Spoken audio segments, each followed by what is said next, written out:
Bismillah ar-Rahman ar-Rahim. In the name of Allah, the Gracious, the Most Merciful. Why did the Prophet Jacob cry for his son Joseph until he lost his vision? Is crying for worldly things such as family, such as a son, daughter, wealth, homes, is this something that is allowed Islamically? Or are we supposed to have patience and not cry and not show any sign of sadness? What kind of crying is allowed and what kind of crying is discouraged in the religion of Islam? In this ayah of chapter 12, Surah Yūsuf of the Holy Qur'an, Allah subhanahu wa ta'ala says, اذهبوا بقميصي هذا اذهبوا بقميصي هذا فألقوه على وجه أبي يأت بصيرا وأتوني بأهلكم أجمعين. Go to my father with my shirt. فألقوه على وجه أبي يأت بصيرا. Put it on my father's face, he will regain his vision. Why did he lose his vision? Because he had cried for Yusuf alayhi salam for so long.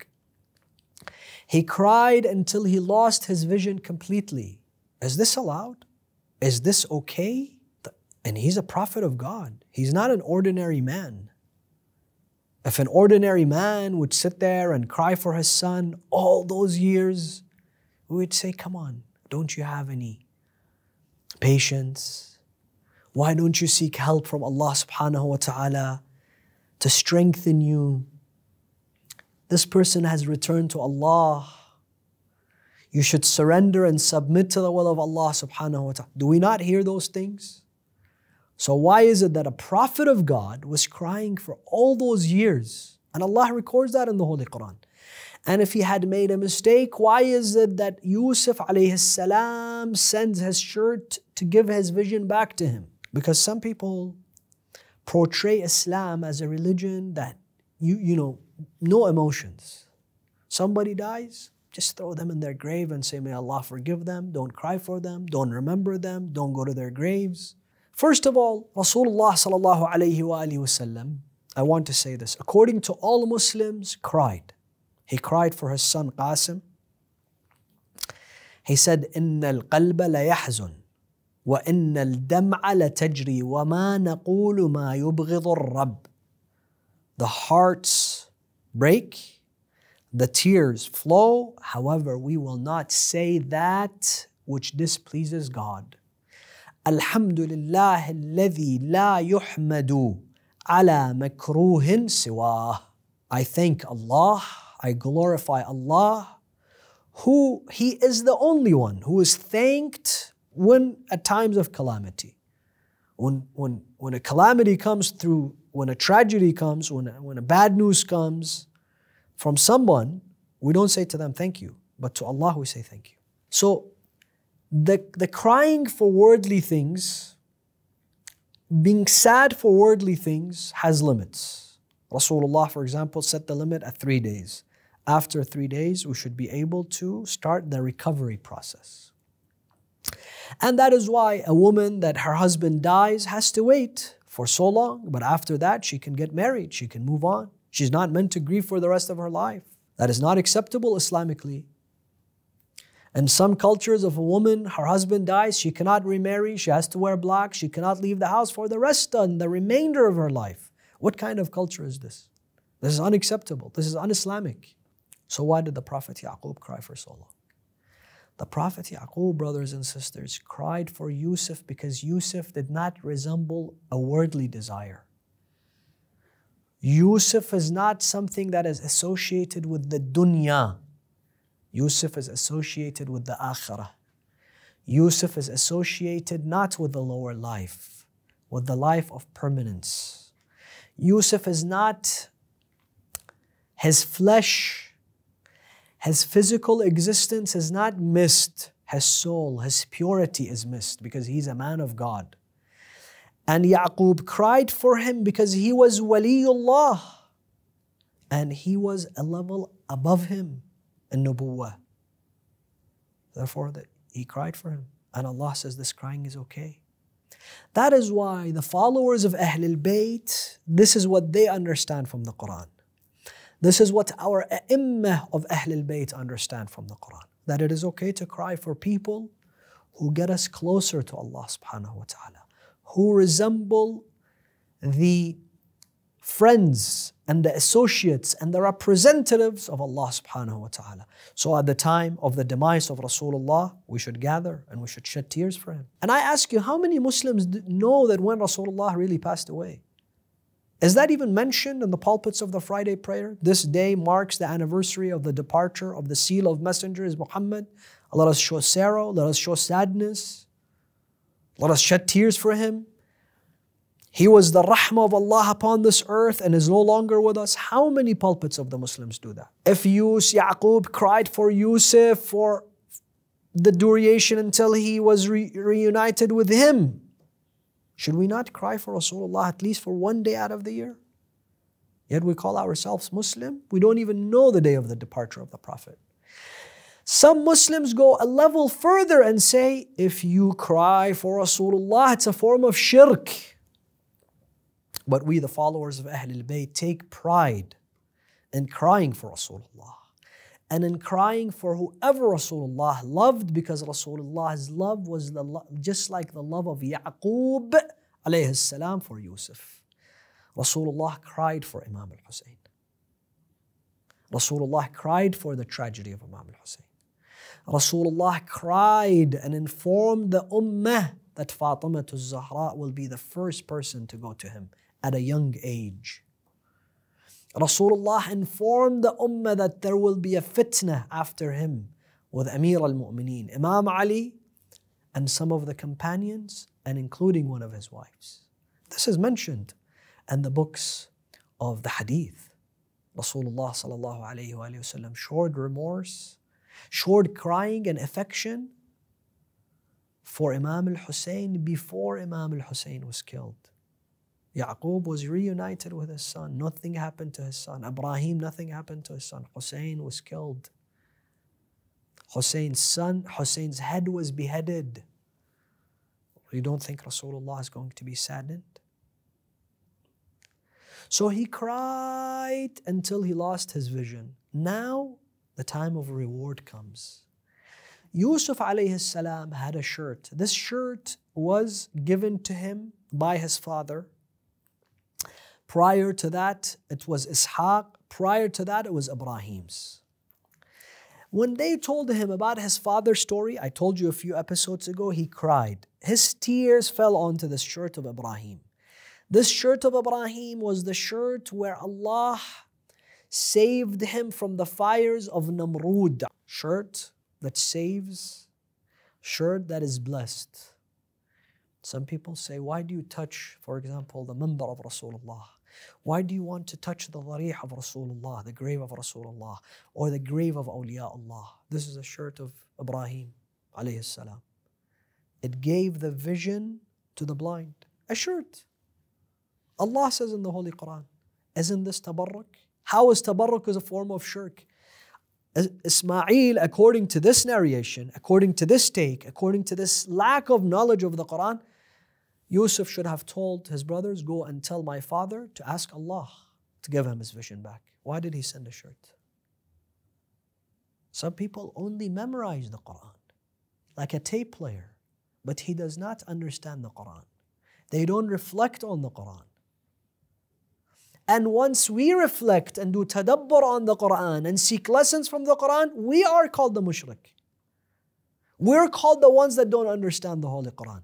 We're called the ones that don't understand the Sunnah of Rasulullah. Quran is above the Sunnah of Rasulullah. Bismillah ar-Rahman ar-Rahim, ayah number 93. اذهبوا بقميصي هذا فألقوه على وجه أبي. Put this shirt upon his face. يأتي بصيرا. He's even speaking of the future. Because according to that understanding of Islam, you have to say insha'Allah and you have to make a dua. What does this say? Allah has powers invested in his wali. Yūsuf has already, through the power invested in him, given his father's vision back. He knows Allah has invested this power in him. Allah has given him this authority. يَأْتِ بَصِيرًا وَأْتُونِي. And then, when this happens, again he speaks of the future. وَأْتُونِي بِأَهْلِكُمْ أَجْمَعِينَ. And then bring all of you guys, your father, your brothers, your nieces, your cousins, all of Bani Israel. What happens next? وَلَمَّا فَصَلَتِ الْعِيرُ. ولما فصلت العير قال أبوهم إني لأجد ريح يوسف لولا أن تفندون قالوا تالله إنك لفي ضلالك القديم فلما أن جاء البشير ألقاه على وجهه فارتد بصيرا قال ألم أقل لكم إني أعلم من الله ما لا تعلمون. When those guys took the shirt and they left from Egypt towards the Levant, towards Palestine, towards Canaan. وَلَمَّا فَصَلَتِ الْعِيرُ. When they left, the messengers, قَالَ أَبُوهُمْ. 18 days away. Yaqub was sitting, he's blind. None of his sons are with him. He's lonely. قَالَ أَبُوهُمْ. If you believe in the Qur'an, you believe in the Qur'an. You have to believe in the messages of the Qur'an. If you don't believe in the Qur'an, you have to say, is this the word of God? If this is the word of God, then I'm going to believe in everything in it. I'm speaking to certain Muslims that don't want to believe in some of the verses in the Holy Qur'an, and they call themselves the custodians of the Sunnah, the custodians of the Qur'an, the custodians of the Mecca and Medina. They live close in Medina where this Qur'an was revealed. They live in Mecca where this Qur'an was revealed, but they don't have a relationship of depth with the Holy Qur'an. And some people call themselves mufassir of the Qur'an. We sit and we listen to their tafsīr, and there's nothing. You don't find anything in there. There's only one dimension to the Qur'an, the surface. وَلَمَّا فَصَلَتِ الْعِيرُ قَالَ أَبُوهُمْ. Yaqub said, إِنِّي لَأَجُدُ رِيحَ يُوسُف. Allahu Akbar. I smell the scent of Yusuf. Yusuf wasn't coming, his shirt was coming. 18 days away, this person says, I smell. إِنِّي لَأَجُدُ رِيحَ يُوسُف. How is this possible? How is this possible? إِنِّي لَأَجُدُ رِيحَ يُوسُف لَوْلَا أَن تُفَنِّدُونَ. But you're going to mock me. Meaning people that have such belief. People that are gifted with such things. People, what do they do to them? The people will mock them. They say, you're crazy. You're wrong. Some people will even call them kafir and mushrik and ahl al-bid'ah and all those things. لَوْلَا أَن تُفَنِّدُونَ. I smell the scent of Yusuf. It's traveling all the way here. There are so many examples, brothers and sisters, that we can give from the traditions of the Ahl al-Bayt, specifically from Rasulullah sallallahu alayhi wa sallam and his immaculate family, in a hadith that has been narrated by all the Muslims, known as Hadithul Kisa, the hadith of the cloak, where the Ahl al-Bayt entered upon Fatima and Rasulullah was resting in their home. So the first person that comes is Imam Hassan. He says, إِنِّي أَجِدُ عِنْدَكِ رَائِحَةً طَيِّبَةً. I smell the scent of beauty, of perfection. كَأَنَّهَا رَائِحَةُ جَدِّي رَسُولُ اللَّهِ. It seems like it is the ra'iha, the scent of my grandfather Rasulullah. What is this scent? Is this scent, the scent that we buy from the stores, Tom Ford and Creed and... No. This is the scent of dedication, ubudiyyah. This is the scent of prophethood, nubuwwah, dedication to Allah subhanahu wa ta'ala. And then Imam Hussein comes and he says the same thing. And then Amir al-Mu'mineen comes and says the same thing, Imam Ali. And then فَلَمَّا اكْتَمَلْنَا تَحْتَ الْكِسَاءِ, when they all gathered under the cloak, أخذ أبي رسول الله بطرفي الكساء وأومأ بيده إلى السماء. Then he raised his hands to Allah وقال اللهم إن هؤلاء أهل بيتي.